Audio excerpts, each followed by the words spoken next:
16 বছর পর মায়ের কাছে ফিরে এসেছেন সোলাইমান। চাকরি জীবনে বহু স্বপ্ন ছিল তার, তবে এখন তিনি শূন্য হাতে একটি ছোট মাটির ঘরে বসবাস করছেন। 1981 সালে বিডিআরে যোগ দেন সোলাইমান। তার চাকরি জীবনের 29 বছরের মধ্যে 16 বছরই কেটেছে কারাগারে। 2009 সালে পিলখানায় বিদ্রোহের সময় তিনি কর্মস্থলে ছিলেন। ফলে বিডিআর হত্যা মামলায় খালাস পেলেও বিস্ফোরক মামলায় তাকে আটক রাখা হয়। তার অনুপস্থিতিতে স্ত্রী ও সন্তানরা অসহায় ছিলেন। মা, দোয়া করে আমার লাগে, তুমি খালি দোয়া করো মা।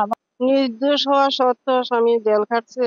আমাদের আশাবাদী আমার স্বামী একদিন ফিরে আসবে। কারাগারে থাকার সময় অনেক প্রিয়জনকে হারান সোলাইমান। স্বজনদের কবরে এক মুঠো মাটি দেওয়ার সুযোগ হয়নি তার। এখন আমাদের দাবি হলো আল্লাহ সরকারের কাছে যে আল্লাহ যেন আমাদের রহমত করে এবং সরকার যেন আমাদের প্রতি সহানুভূতি হইয়া আমরা যারা এই বন্দি জীবন থেকে বের হতেছি বা আর বাইরে যারা বাইর হবে তাদের প্রতি যারা বাইর হইয়া চাকরিচ্যুত হইয়া দেশে দেশে ঘুরে বেড়াচ্ছে, ভ্যান চালাচ্ছে, রিক্সা চালাচ্ছে, বিভিন্ন কষ্টে আছে, আমার সেই সমস্ত ভাইদের জন্য পূর্ণ সুযোগ সুবিধা দেয়।